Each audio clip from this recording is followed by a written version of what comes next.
One Man's Tracks, the second-hand music channel. I wanted to continue to explore some bands that are a little closer to home, and so I was happy to find out about today's Victoria-founded, pioneering indie rock outfit. I was also a little heartbroken to find out that Hot Hot Heat have already called it quits about 6 years ago, and that I kind of missed the boat, but I am still here, happy to report that during their over 15-year run as a group, they created some rousing, rockin', high-quality pop tracks. Forming out of a mixture of a number of other bands, Hot Hot Heat began in 1999 as this sort of electropunk group with original singer Matthew Marnick. You had Steve Bays playing keys, Paul Hawley on the drums, as well as Dustin Hawthorne as bassist. Marnick left pretty shortly after they started up, with Steve taking over as lead vocalist, and they'd add Dante DeCaro as guitarist in 2001, solidifying their lineup for their newly signed Sub Pop releases in 2002 with their Knock Knock Knock EP, as well as their debut album in October of that year, Make Up the Breakdown. Seeing as that Sub Pop deal was just a one-record thing, they would draw inspiration from Nirvana's career trajectory, signing on with the closest label they could get to Geffen Records, with Sire being this Warner subsidiary that kind of fit the bill. They would re-release that debut album through them, tour that, and then have a ton of producers vying for the opportunity to help work on this. The band's second full-length album, originally produced by Rick Rubin, but for the sake of a timely release, they would opt for Rubin's prodigy, Dave Sardy. Released in April of 2005, this is Hot Hot Heat's Elevator. Their most streamlined and catchiest collection of songs, Elevator's high-energy emo rock jams are nearly all dangerous earworms that'll be bopping around your head for weeks after listening. It takes me back to this nostalgic era when bands were just figuring out how to take punk's rebellious cadence and morph it into these breezy, commercially viable pop tunes. It may be another industry trap, but it's one that I happily fell into as a kid and slowly tried to crawl my way out of throughout my teenage years, trying desperately to distance myself from anything pop, but it's come back around and I'm finally able to re-indulge in this fantastic pop indie rock goodness. I think this is a masterclass in crafting melodic, danceable, major label indie rock. All these songs have an immediacy to them, being these simply structured, sticky, honest exclamations that vary in depth from the more profound longing and loneliness to the more superficial, just falling in love or falling out of love. My only major complaint with this being under 40 minutes and still somewhat stale by the end of it. I think it's due to just the order of the songs, but I'll get into that a little further. If you're not convinced by the first few songs, I think this could quickly become tedious and even repetitive, but if you do enjoy what the boys are coming out with here, you're likely to just fly through this 37-minute album. Hot Hot Heat simultaneously take and make influencing sounds and ideas from and for their large wave of emo and indie rock contemporaries. It's difficult to ignore at times, and I'm tempted to just make a little list right up front here, but I think I'll be able to mention at least some of them when I take a closer look at the tracks here that are listed like that of an elevator. We've got kind of descending order, so technically we're going to be starting at the bottom and elevating ourselves as it goes. Just before we start going up, we can't step into the elevator yet, I have to once again hit on that one complaint that I do have. It's this confounding track list. I see that they were obviously thinking about it, playing around with this clever little elevator bit that they did, but how could you think that this was the right order these songs were in?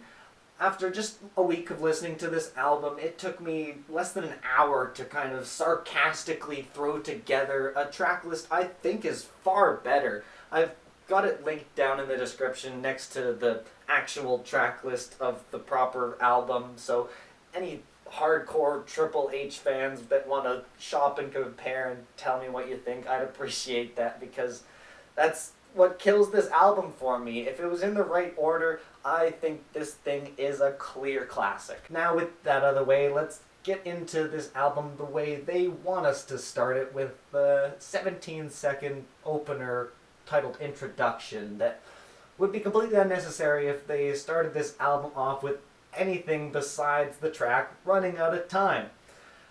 Once I get past the fact that we're running out of time 18 seconds into the album, I really dig this song. It's one of the catchiest on the album. I dig so many of these tunes, so you can understand my frustration with the disjointed nature of the flow here. This track feels more appropriately like this high energy, at the end of your rope send-off instead of an introduction to the band. Sure, it gives you an idea of what their sound is, and yeah, I would want people to hear this song too, but come on, just starting out with your shoes tied together at the beginning here. This record's lead single is next. Good Night has a similarly egregious title, but I'm not as concerned this time, as this one is simple and clear. There's this certainty behind its sentiment that is both pointed and poignant. You're embarrassing me, you're embarrassing you, so good night.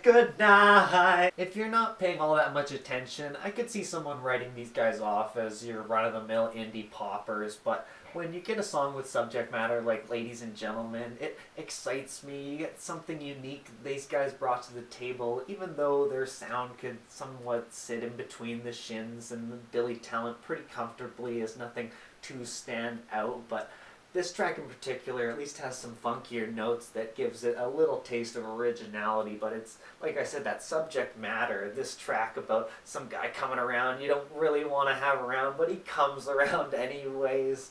Both taking this literally and figuratively, the sentiment is conveyed really well, and it just gives this album a lot more depth and adds to its longevity. You Owe Me an IOU is then the well-positioned, intentionally obnoxious follow-up with its clever cadence and tongue-in-cheek delivery. It may be one of my least favorite songs, but I think it still works well at delivering a secretly profound message under its airheaded delivery.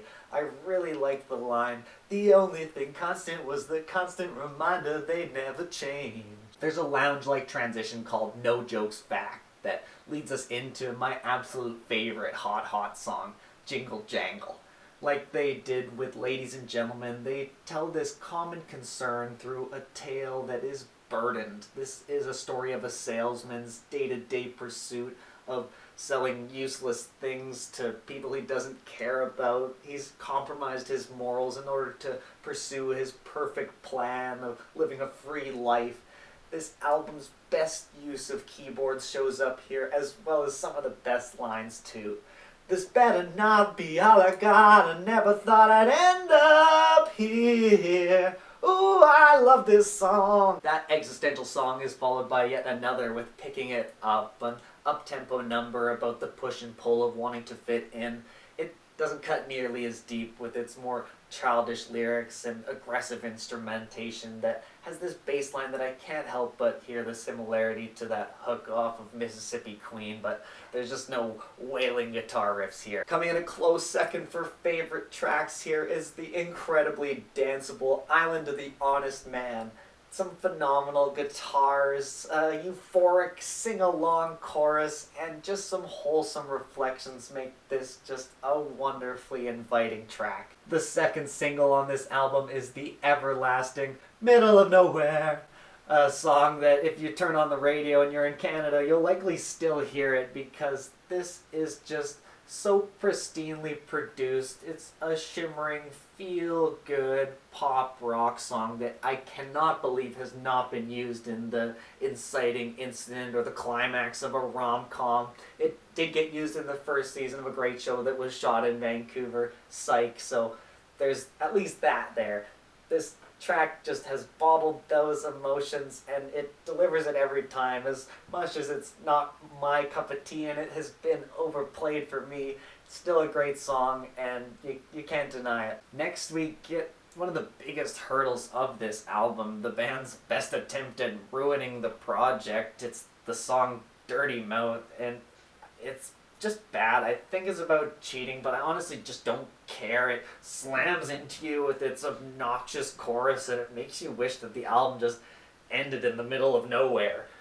It's the song I couldn't even include on my improved track list, so it's just keep it away. I don't know why it was here. Shouldn't have been on the album. I think they just wanted to have enough space to not include the 13th track, and so they plonked in this garbage. Soldier in a Box is another one of these more uniquely approached subjects. I know it's not totally original, but the way they come at you with this poor dead soldier whose loved ones have either moved on or are unable to mourn for him.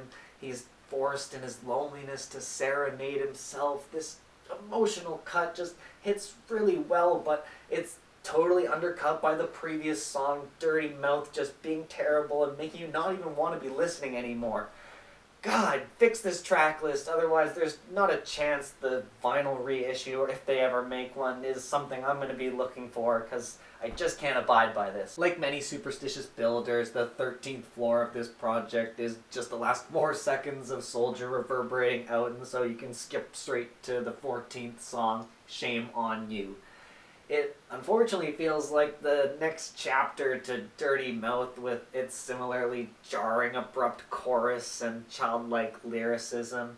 This one is at least a bit of a dialogue and slightly more palatable, but in my view, it isn't much of an improvement and just kind of adds on to that feeling that this album is dragging through the end when it really doesn't need to be. Closing out now, we got the title track, Elevator. Like the opener, it creates this fabulous atmosphere, but its placement just doesn't fit here. To not put this song anywhere near picking it up feels like a huge missed opportunity, and leaving it for the end is sort of an underwhelming send-off to what ought to have been a major label indie rock classic. By the time this album was released, Dante had already decided he didn't want to be a member of Hot Hot Heat anymore, and he trained his replacement Luke Bakin to learn the songs in order to tour this album before he went and joined Montreal-based group Wolf Parade.